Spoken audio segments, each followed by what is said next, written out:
Welcome, everyone. I'm Lenore Ayala. I'm the Chief Business Development Officer and in charge of partnerships for URL Media. And we are a consortium of high-performing Black and Brown-owned local media outlets.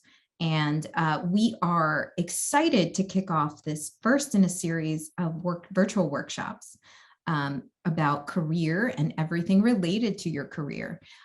Today, joining me, we have Phoebe Gavin, who is an executive coach and executive director of talent and development at Vox Media, and my good friend, Richard Lui, who is an NBC News and MSNBC News anchor.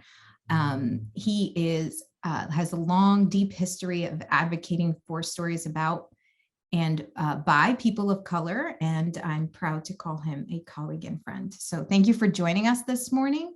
I'm going to turn it over to Richard to say a couple more words about himself, and Phoebe will take over afterwards, and then we'll get right to this discussion that's meant to be super candid, super friendly. We will reserve the last 15 minutes or so to questions, which you can ask in the Q&A, or you can raise your hand using the emoji and we'll bring you into the live screen so you can ask your question on camera. At that point, you'll have a chance to turn your camera on. So I will remind you all about that later. But for now, I'm turning it over to Richard. Richard, good morning from the West Coast and good afternoon on the East Coast. Hey, Lenore, thanks for doing this. And Phoebe, good to gather here.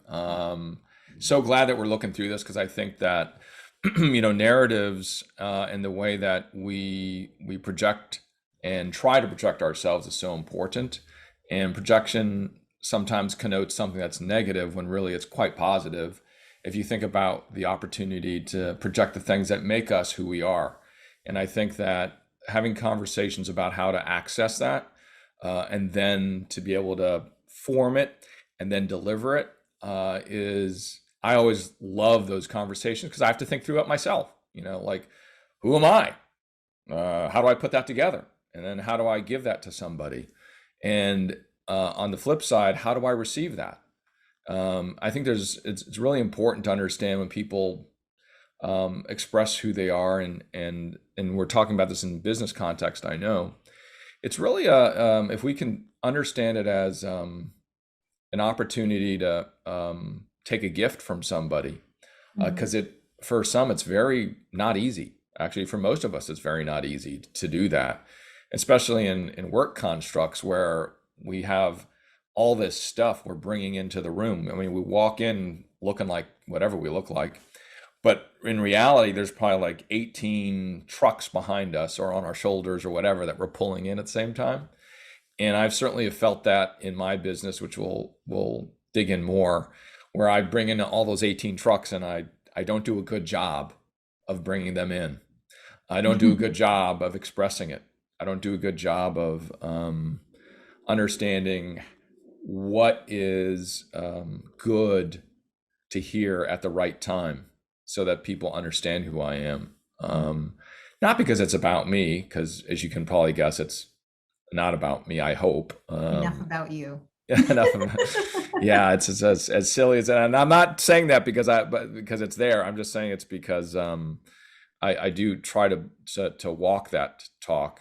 But in the different careers that I've had, I've learned different. I've goofed up in different spaces, I guess is what I want to say, and goofing up in the different spaces, like whether it was as a guy that loved cookies and food and beverage, or whether it was in small businesses and startups, or it was in tech, or in banking, or in now news, or in community, all of those things, every time, goofing up has really helped me understand what I was talking about earlier, who I am, how do I put that together, and how do I share that at the right time. So thank you for gathering us, Lenore. And I'm looking forward to our conversation. Yes, me too. Phoebe, what do you have? We're talking about crafting your elevator pitch. Just want to hear a little bit of context and background, why it's important to you. You coach a lot of folks.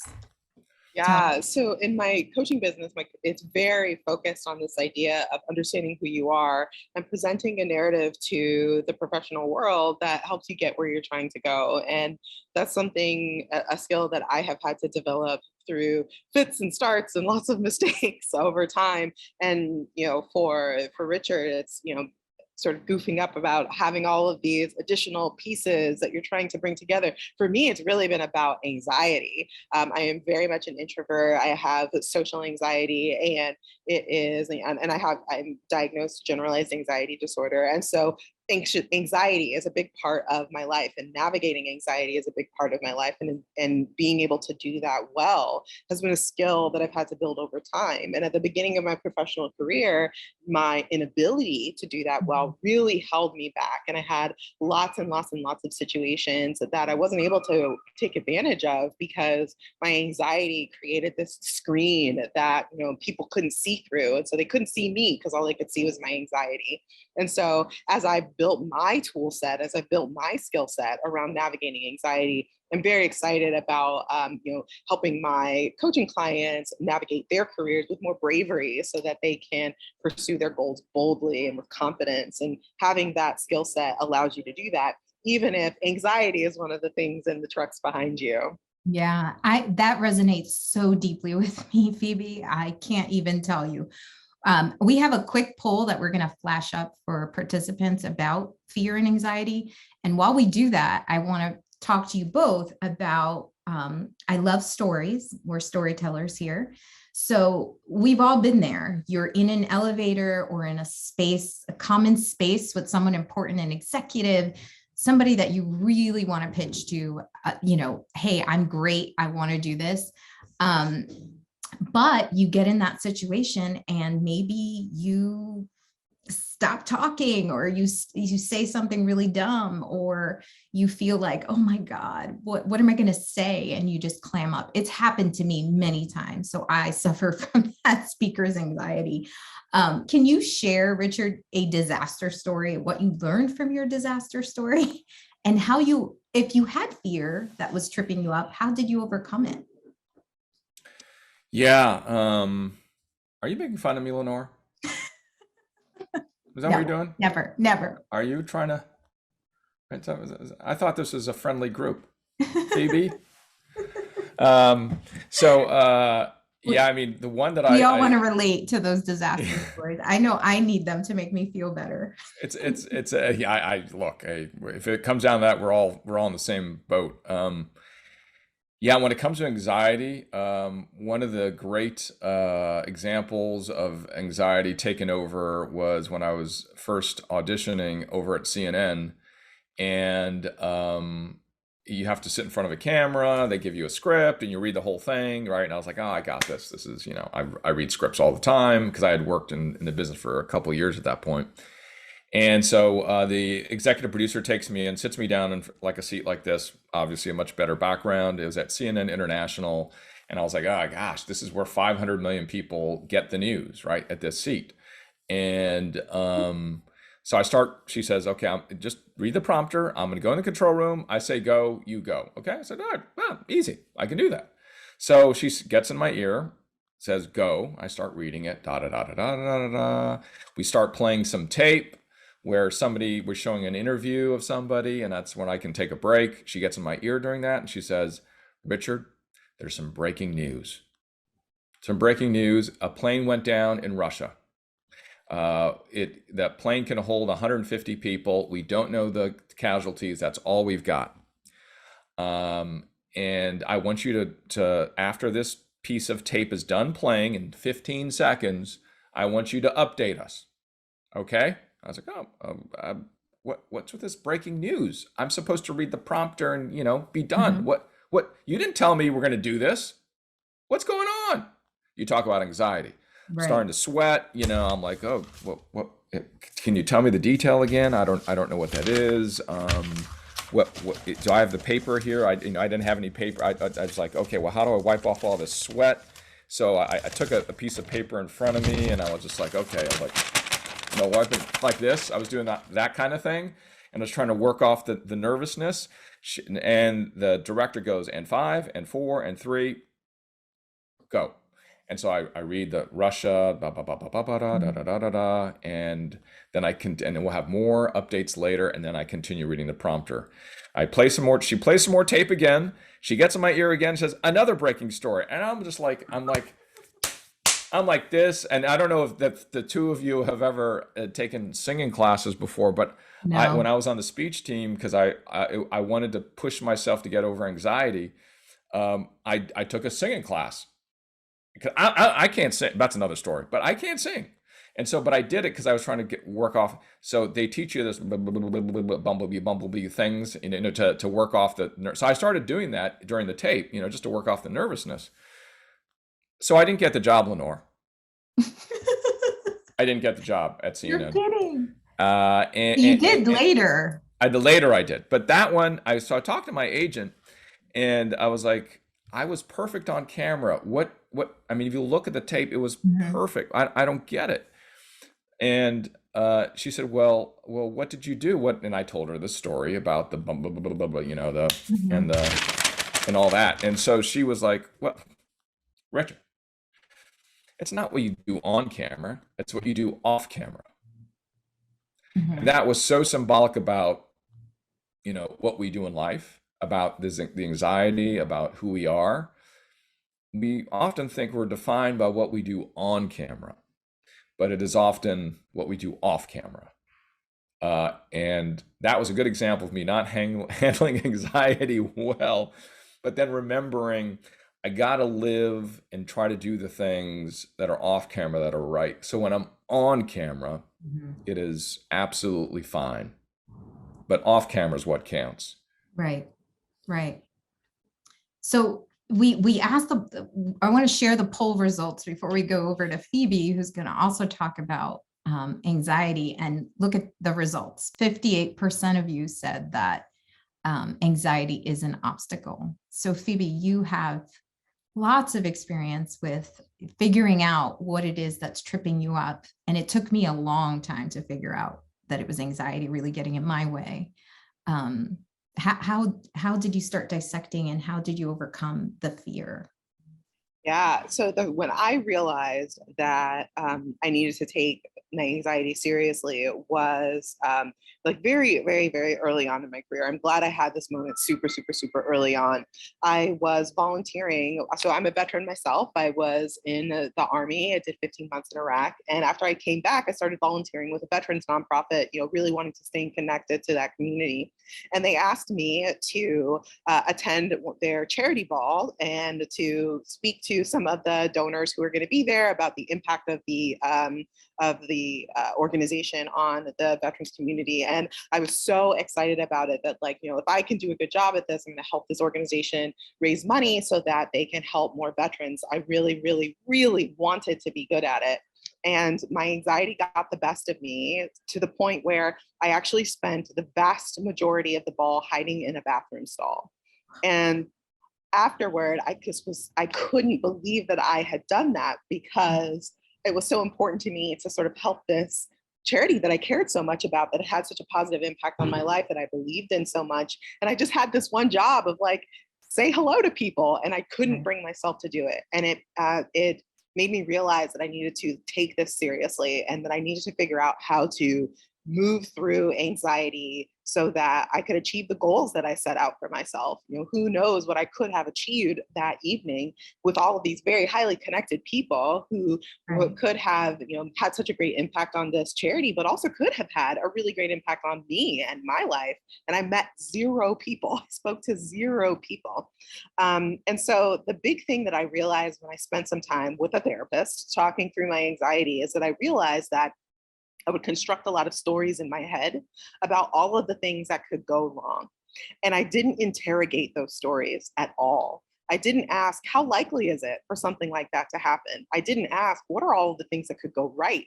I didn't ask, well, if that's something that could go wrong, what are some of the things that I could do now to maybe prevent that, or maybe make it less, make it less likely, or to if it did happen, to make it less of a big deal. I didn't ask any of those questions. I never interrogated any of those stories. I just kept telling those stories to myself, more and more stories, worse and worse stories. And then my anxiety would get the better of me. And so the tools that I have built and the techniques that I have really developed to get past my own anxiety and also to help my clients get through their anxiety is very much about identifying and interrogating those stories. Because once you take control of your own story, once you become your own storyteller, you get to choose how anxiety walks with you in your life. I love that. And that's what this is about, right? Telling your own story. I have found it really challenging in my career. I can pitch a story like no one's business. And Richard knows I'm persistent. But when it comes to myself, I have a really hard time talking about it talking about myself and selling myself for the reasons you mentioned, Phoebe, that inner critic, that voice takes over. And I think I don't want to generalize, but a lot of candidates of color, I'm first generation Latina. I had a really tough time. Like I didn't have a lot of role models telling me how to do this networking thing or how to talk to people. So it's been a journey. I'm still on my journey. Can you share, I want you to both share some tips and tricks and strategies for how to calm that inner critic and like combat imposter syndrome, because I think that the inner critic and that voice is like married to that imposter syndrome, right? Like, I'm not worthy. I'm not good enough. I'm never going to live up. It's always there, right? So how do you quell those voices and hopefully stomp them out at some point? Phoebe, I'll let you go first, Richard. I'll let you go first. I'm really curious about what you have to say. Richard, take it. And this is very so a lot of my perspective will be journalistic, given my current profession as of today. That could change after this discussion, based on my bosses seeing this. I joke, of course. I hope, but that narrative, which I so agree with what both of you are saying. You need to write it down. You need to just go for it, and you need to know that that's for you, and you need to keep on going back to it. Like I try to rewrite my narrative every 2 years and rethink about where aspirationally I want to be in that narrative. And it's a lot like most of us, if we even write an aspirational narrative of who we are, it probably isn't that aspirational. It probably is actually who you are. And that's why, writing it aspirationally is more reflective of who you are than if you were to write who you are. And a way to try to get outside of your brain as you're writing this down on your cloud doc, because keep it around, go back to it, review it, see what you said 2 years ago versus a year ago versus today. And if one way helps you is to write it as if you were going to pitch yourself to be on, a news show, like, who is Lenore? And as you write this pitch, well, Lenore is da da da da da, and this is why she would be great, right, to be on this program. That's one way of looking at it. And it's so important to put it in black and white, because when you put it in black and white, then it's talking back to you. And you can look at it and you can review it. And it's not because every time somebody in an interview says to you, or when you're doing your annual, you're doing your 360, that you're going to be reading from this. No. What you are going to do, though, is you've worked out the concepts of who you are aspirationally, which was most likely actually who you are. And I have an example of that. But writing, I think, is one way to control and know your narrative. And so that when you do get asked and you're put in those situations, it's second nature. And there's a reason why writing it is also better than telling somebody that you care about, or your partner or your spouse or significant other, is because don't do that to them, because it's just a lot of stuff. I mean, what are they going to say? Oh, that's I really don't like that story about yourself. That that's no good. Right, right. You put them in a corner, as well as, when you hit take number 15. Hey, honey, I'm thinking this is my narrative. What do you think? It just doesn't follow. Right, right, right. So No, that's a good reasons to do that. I was writing this down about like control your narrative, know your narrative, write it down. It's just super helpful to do that. And I know, Phoebe, you have some thoughts around scripting, but want to turn it over to you. And how do you fight imposter syndrome and the inner critic? Definitely. I really agree with Richard about how important it is to get it out of your head, because when it's in your head and it's just turning around, it's really hard for you to actually take control of it. And in particular, like, part of that is because of the way that we're wired. We are biologically programmed to really hold on to negative feedback. And because, back in the caveman days, that was the kind of thing that kept us alive. It was really important for you. It was more important for you to remember that the bush with the blackberries makes you sick than it is for you to remember that the bush with the red berries tastes good, right? And Yeah, so when you take that sort of thought process onto our current much more complex society, it means that our brains are programmed to hold on to, why did that person raise their eyebrow that way? Or, and does it really mean something that that person ended that sentence with a period instead of an exclamation mark? We really hold on to those things. And so when you have it rolling around in your head, it's really hard for you to take control of it. But if you get it out of your head and onto paper, whether that's analog or digital, then you have the opportunity to take a step back and say, actually, is that true? Where in this is feelings? Where in this are facts? Where in this are assumptions? Where in this are gaps in knowledge, that gaps in information that I might be filling in with worst case scenarios? It allows you to do that sort of introspection. right. And then you can rearrange that story so that it actually is aligned with your why, your reason for doing or pursuing whatever it is that you're doing or pursuing. And it's worth it to remember that your why is worth it. It's Right. okay for you to want whatever that thing is. And it's helpful for you to really think through very specifically what kind of narrative will help other people see this is the thing that you want. This is why you want it. And this is why you are the best possible candidate for that opportunity. And so that's part of the reason why it's so important for you to be really clear about your own narrative and be prepared to deliver it at the moment, because you never know who you might be speaking to and what kind of opportunities they might be able to offer you if they receive a pitch from you that they find to be really compelling.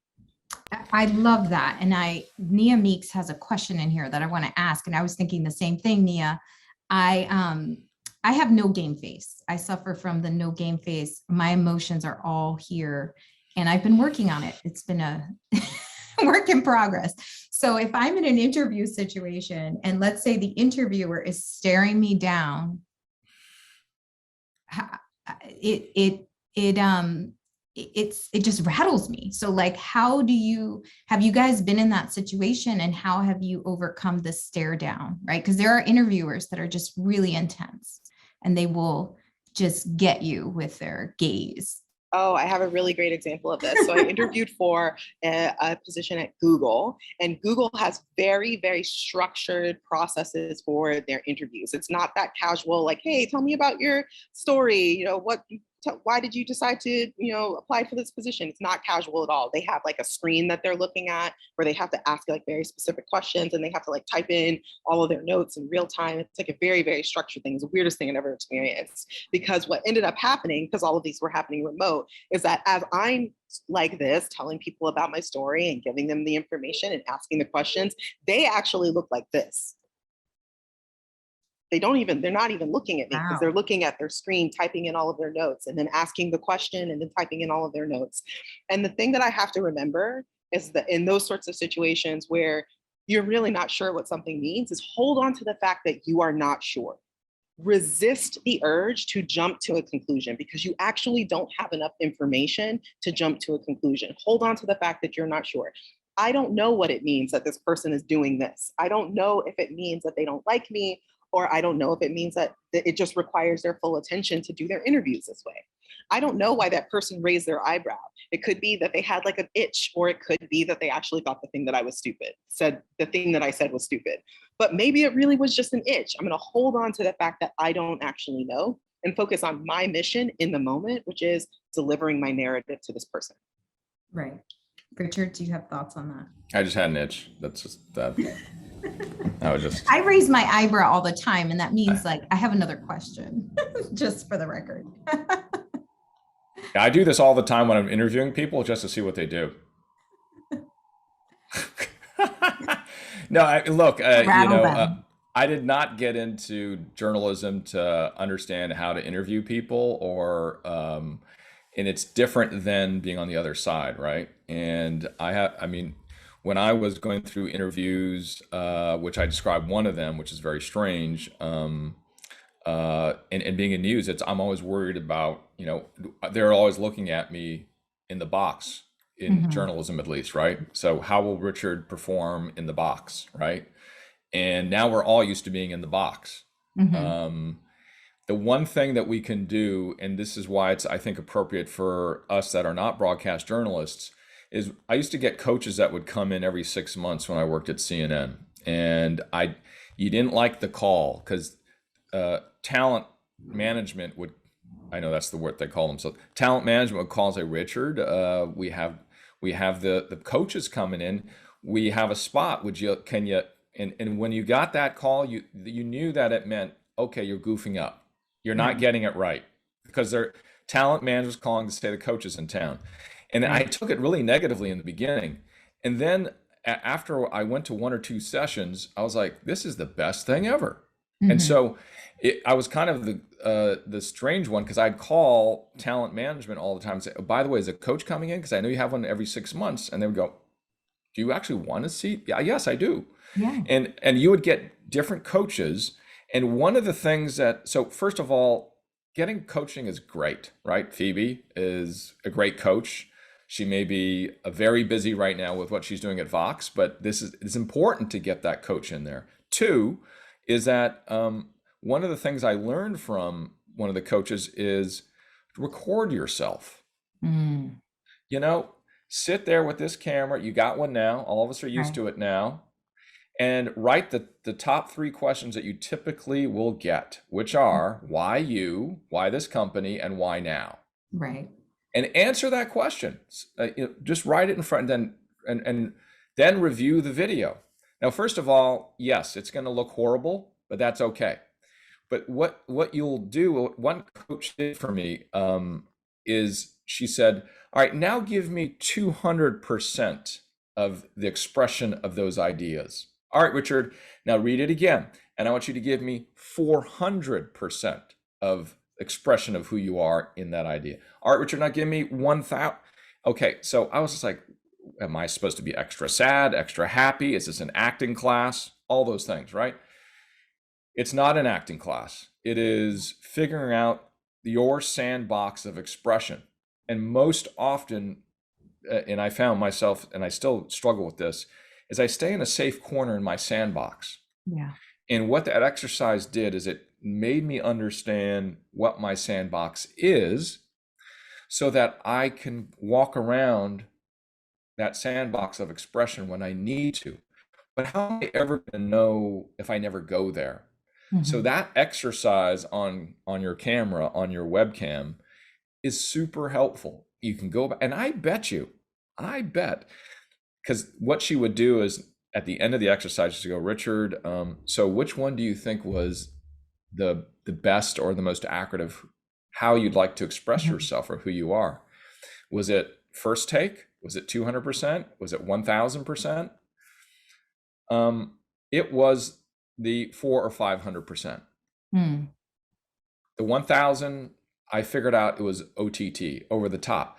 But if you never go over the top, then you don't know where to pull back. Right. Where the middle is, right? Yes. So when we're out in these conversations, and whether it's for an interview, or whether it's your annual, or whether it's a business meeting or what have you, networking, once we kind of understand our sandbox, it becomes almost second nature. When we're in that raise the eyebrow situation, we're like, oh, okay, well, we don't know where to pull from, right? We're deciding at that moment what I can express in reaction to that. So I'm answering the question in a very broad sense, in that know your sandbox, because if you know it, then in these situations you pull from who you are, because you know who you are and how to express it. Mhm. You don't stick in your lane, because then all you have is really that one way of saying things or expressing things. Absolutely. And I like that know your sandbox, because it's not a one size fits all approach to every situation, right? You're going to have to be able to pull from different tools in your toolbox at all times. And I know, Phoebe, you have a great thing about scripts that I want to get to. But we have a really great question in the chat too, actually, that I want to get to. This is anonymously. Do you have any advice for mid-career people of color who might have felt ignored in their organizations for a long time and now suddenly are fielding queries because people want diversity? Should our narratives change? I feel so angry for decades of neglect. The anger is part of my story, but might not be welcome or productive when I'm telling my story. Yeah, that's a Take really that interesting one. first. So since we're talking about mid-career people, and I'm going to also lump in more senior folks, because this answer is very, very different for entry-level folks who are at the beginning of their career versus people who are established. Once you get established in your career, you have a little bit more professional currency, and you can start to be a little bit more picky about where it is that you work, because you're bringing so much to the table. So people are willing to flex a little bit to accommodate you once you have that much experience. And that's not as much the case when you're in the beginning of your career. You're building that professional currency. So this is very specifically for these mid-career folks and senior folks. It's really important for you to understand what is important to you in that next professional opportunity. What are you trying to accomplish for yourself personally, professionally, emotionally, financially, spiritually, whatever aspects of your life that you are looking for that next position to help you get to? That is what I would encourage you to focus on. And it is very possible that bringing that anger into the story could actually be really helpful if the opportunity that you are pursuing is one that is aligned with that particular mission. So there are going to be some organizations out there who really are just trying to check a box, and it actually could be advantageous for you to bring in just a little glimpse of that concern that you have into the process, just to see how they react. They might react in a way that gives you very useful information so that you can pull yourself out of contention and not end up moving into a position that would have been a bad fit for you. Or that glimpse could get you a reaction that really reiterates to you, oh, I think that this is a company that really is trying to do things differently, that is trying to actually solve this problem, is actually trying to move forward in a way that's useful, because they responded to my concern with validation versus defensiveness. And so sometimes that anger can be really helpful. You just want to make sure that you calibrate it for the audience and make sure that the audience that's receiving it is going to receive exactly what you want them to receive, versus them. Remember, I talked earlier about filling in the blanks with worst case scenarios and bad assumptions. They could do the same thing with you if you give them too much of a gap in terms of how you present that concern. And so I encourage you to think of it as another tool in your toolbox as you are crafting your own narrative. And so I'll give you an example from my own history that is not so much around diversity in terms of race, but I come from a background of poverty, and I weave that into my professional narrative, and I share that in every single one of my job interviews. I share that I came from a background of poverty. I specifically share that I was food insecure. I specifically share that I joined the military to pay for college because that was the only way that I was going to afford it. And I specifically share that my deployment was difficult. Those 4 details about me are very personal details that like an employer may not be interested in hearing about. But if they respond to it poorly, that is really useful information for me, that is going to be an employer that is not going to be a good fit for me. But if they see that as this person is going to bring richness to our workplace because they have this perspective from being in the military and having a difficult deployment, which implies, although it doesn't explicitly say, mental health challenges, because they come from a low income background, all of those things are going to bring richness to our employer base. So we're excited about that. When I see that, that tells me, this is a place where I might do really well and I should take this place seriously. Again, when you're entry level, when you don't have that professional currency where they are not fighting for you as much as you are fighting for them, then you really do have to be very careful with this and make sure that you ask questions that are very open, very gracious about how they see diversity, equity, and inclusion fitting into their overall strategy as a company. And something like that, just throwing that one very neutral question in, can give you a little bit of information without creating big gaps for them to fill in with worst case scenarios. Right. And I love the way you make that distinction between where you are in your career actually really does matter.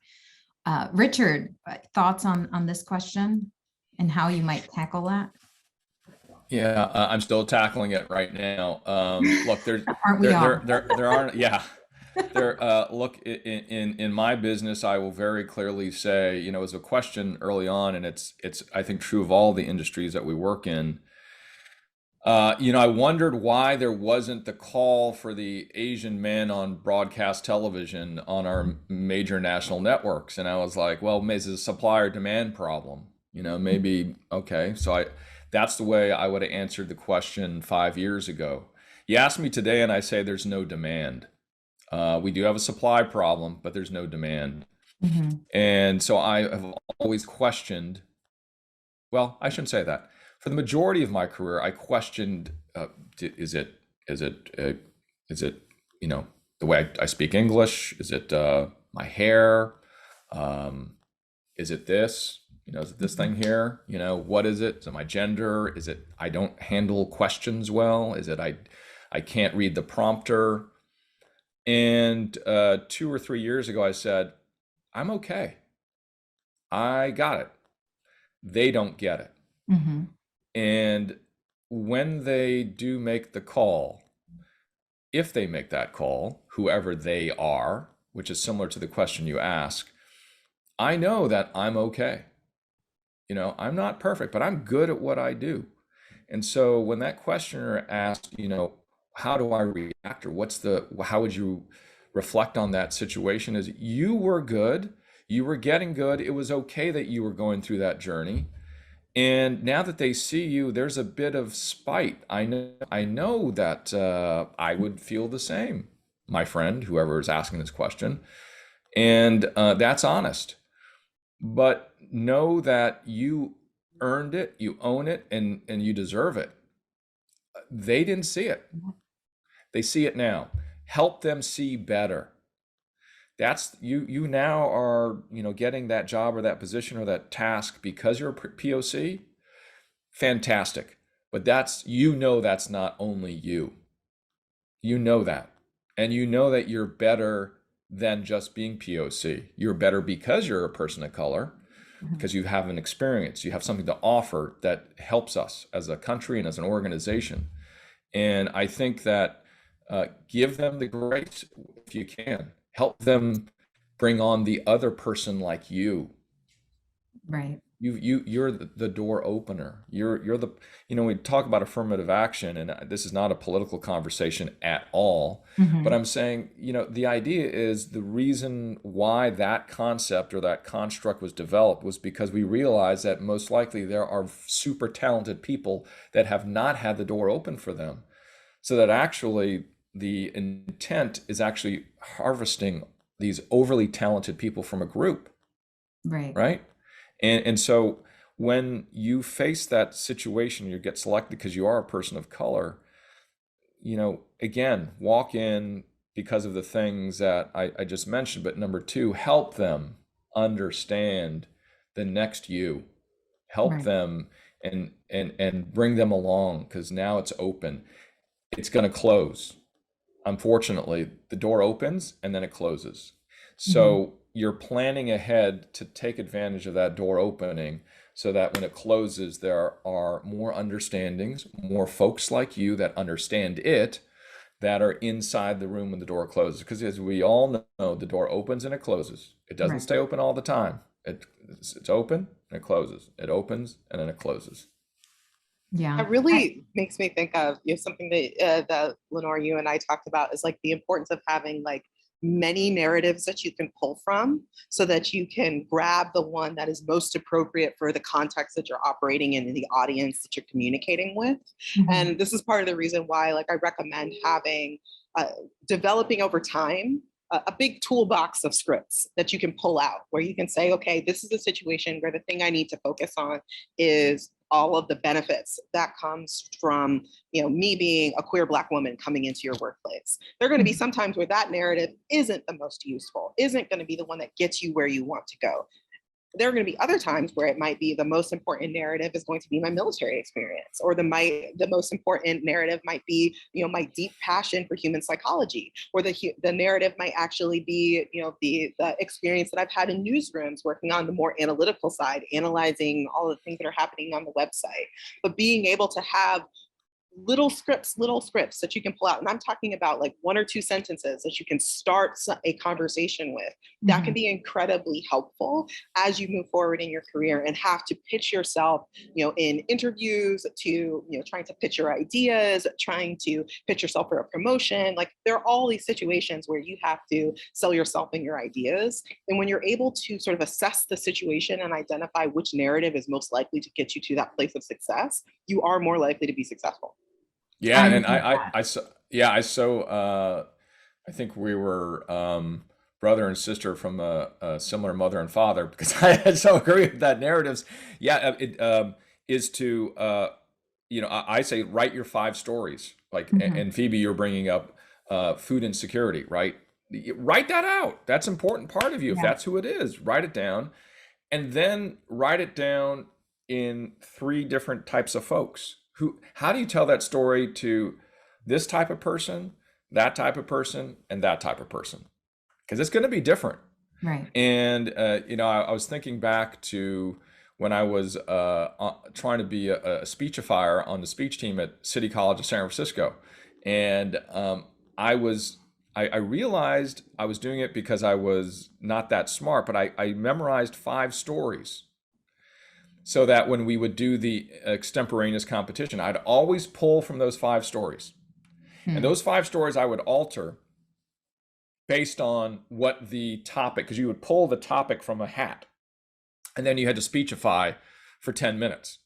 So I would just pull from those 5 stories, as Phoebe is suggesting to us, to know my narratives in those 5 stories. And you'll have a different way of approaching every one of them. Like, for instance, when I talk on the topic of feminism, it is different when I talk to the Wall Street folks versus the DEI folks, right? It's a different, I approach, like, when do I even bring up the word feminist or feminism? Right. Do I ask people in the audience to raise their hand if they're a feminist or not? When do I do that? It's different for Wall Street. It's different for DEI groups. And that's a lot like our stories of talking about food insecurity.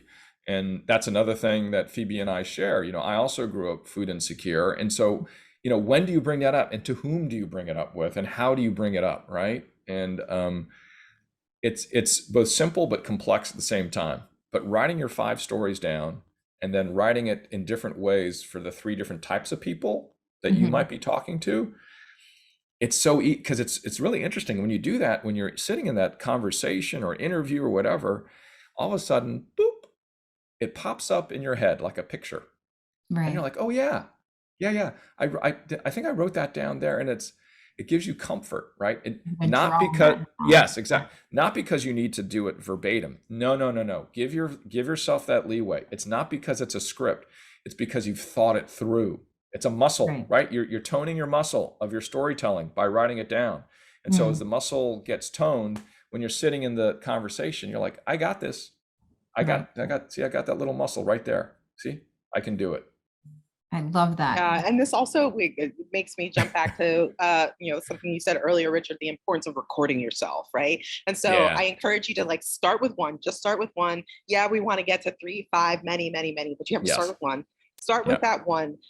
Give yourself sort of a generic version of it and practice it. And then record it, see where you stumble, see where you stammer, see where you struggle to transition, and hone it a little bit more. And then, try it for a different audience. And as you learn to flex these stories for all of these different audiences, and as you realize that that's something that I could pull, and that's something that I can pull, and that's something I can pull, you start to realize how valuable your facets are, because so many different people can benefit and be changed by the way that you deliver your narrative to them. I love this. And it occurred to me, I could have really benefited from coaching very early on in my career, but I didn't have the money. So if you're in a situation where you're entry level and you're like, I can't invest in myself in this way, my company is not going to invest in me because I'm just too entry level, that all of these tips and strategies are great, but like, who is going to help critique you? Like, how have you navigated that early in your career? And like, who did you draw on to help you? Like, I can write all these scripts, I can write all of these narratives, but it's so important to have, outside of the recording, someone else looking at you very critically and saying, here are things you can change and improve. What are some strategies that's definitely around a challenging one. And this is one where, like, if you don't have, if you can just swipe your credit card and have an expert show up on Zoom for you, amazing, but not everybody can do that. No. And so that means that you have to use your time. If you don't have the currency of money, you have to use the currency of time. And so get on Google, get on YouTube, get on social media, get on, find, organizations that are doing workshops like this, find community organizations and affinity groups that are putting on events like this, and really hit the pavement, building your knowledge, building your network, so that you can start to build mentors that might be willing to give you time for you to get that feedback. And also remember, like, you don't have to pay a mentor to learn from them. An expert, someone, I'll have all sorts of experts that I could never afford their hourly rate, but I learned from them by reading their books and following them on YouTube and following them on social media and reading their emails and the articles that they read and all of that sort of thing. And so certainly it is certainly a shortcut to swipe your credit card and have an expert show up on Zoom for you. But if that is not an option, then use your time to assemble as many resources as possible and to demonstrate yourself as being valuable and high potential to people who are in your industry or in your affinity group who might consider investing some of their time into you. Great. Yeah. That's so, yeah, if you can't afford it, totally agree. Go to your affinity group, build the relationships, find the subgroup in the affinity group that would love to sit there and talk about this stuff. Mm-hmm. When I was filing in school, I would sit there and gosh, it seemed so nerdy, but we would practice interviewing with each other. Mm-hmm. We just sit there and ask each other those three questions over and over again with different people. And we would say, okay, this is the situation. Now we're interviewing for X at Y. Right. And you'll find those people that are nerdy like you in your affinity group, as Phoebe was saying, in your organization or even outside your organization. If you find that affinity group, they're there. It's just for you to reach out and access it. You don't have to pay money for it. And it's a lot like, I need to get healthier.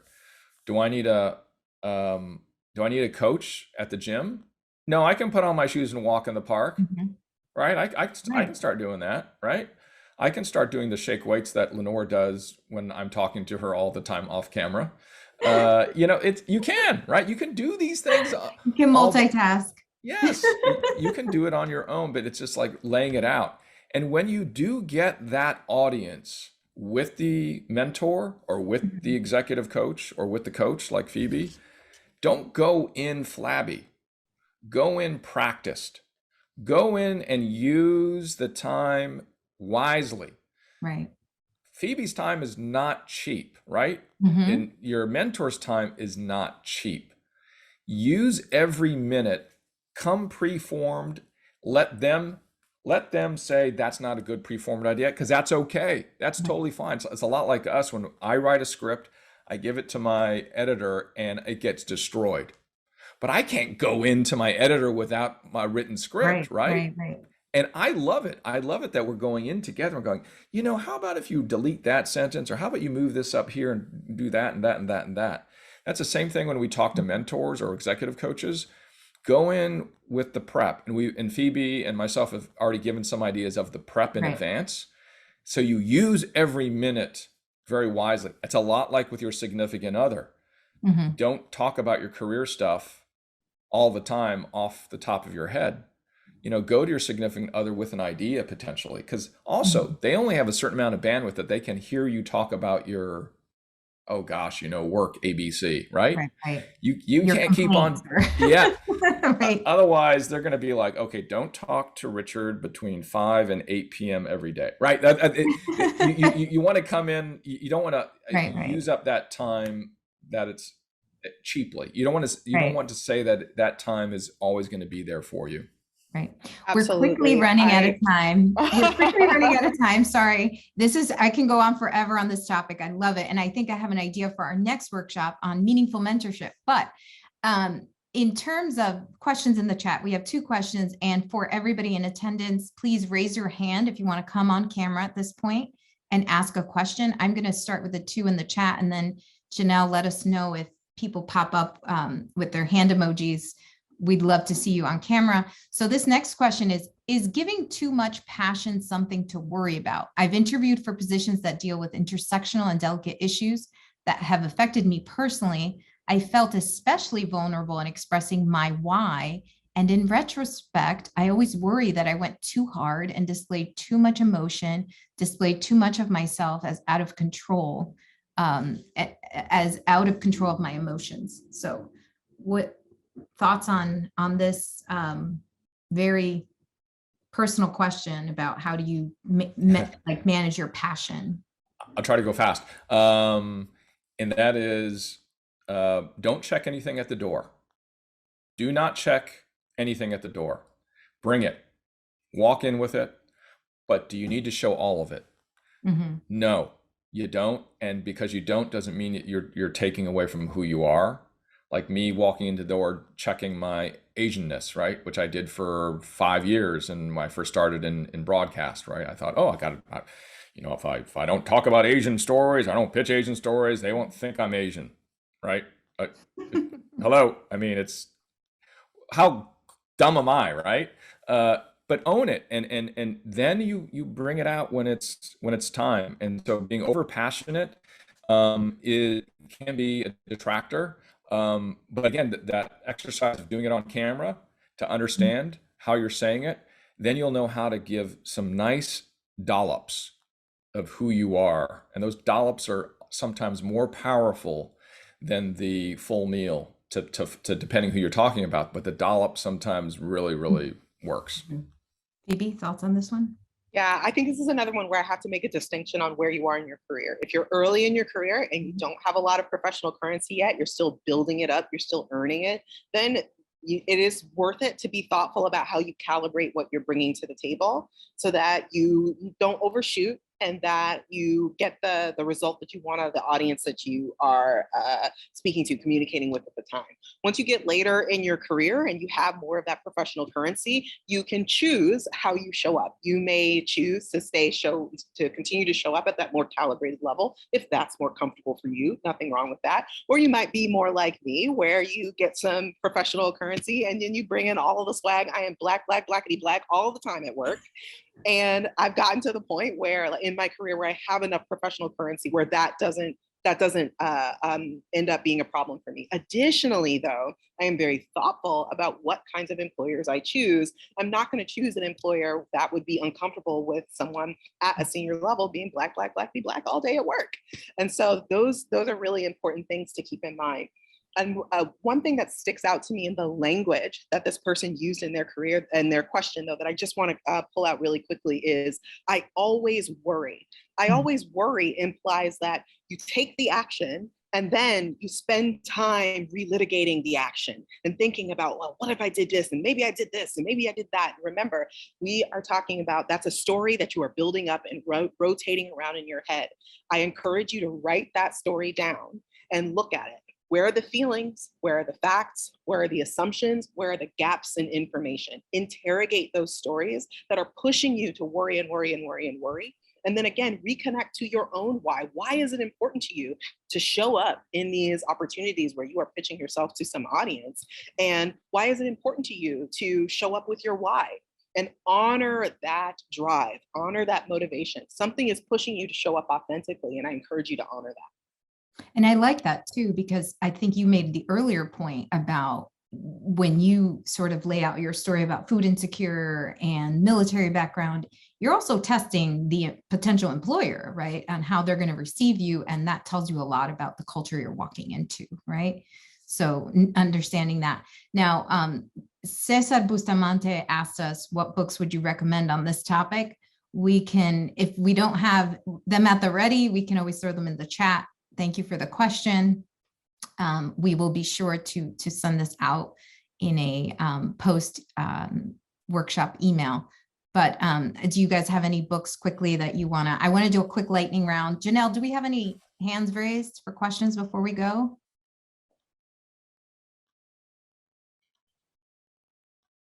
I guess that's a no. Quickly about books. Books and lightning round. What do you leave this group with? So the books I would say are self-help books that are not in the space that you exist in. Mm-hmm. So me taking that solo singing class was so I could be a better speechifier, right? Mm-hmm. So I could feel absolutely horrible and not know what I'm doing for that hour every other day. If it's anxiety, are you also, if you're scared of heights and that's a parallel anxiety thing, go take a climbing class. Mm-hmm. And so these are the things, build up the supporting tissue around where you're at. But that supporting tissue is often stuff we don't focus on, so that when you are reading those books on climbing or on good speech making or whatever, you're bringing in the other ideas that we don't know right now are helpful to what we're doing in career. Mm-hmm. And those will not only support, like supportive tissue, it's also a way of analogizing the stories that you want to express about who you are in those other spaces. Fantastic. Phoebe? Yeah, I cannot recommend enough that listen to Richard about doing that sort of cross discipline learning. I have learned more about self-esteem and confidence from running and powerlifting than I have from most of the therapy that I've done. And I've been in therapy for most of my adult life. And so you don't be surprised, really explore some of these other disciplines where people have to conquer some of the challenges that are front of mind for you. And you can honestly find incredible growth in those other disciplines. Yeah. Thank you so much for your time, and to our audience, thank you so much for your great questions and your time. We will be sending out a survey and post workshop, and we'd love to hear your thoughts on the topic and what else we could be doing. And then if you fill out the survey and subscribe to our newsletter, you're going to get Richard's book, Enough About Me, that covers all of these topics. And it's a fantastic book. So we will hit you up with an email after, and we hope to engage with you on another occasion. Thank you, Richard. Thank you, Phoebe. And thank you all for the gift of your time. Thank you, everyone. Thank you.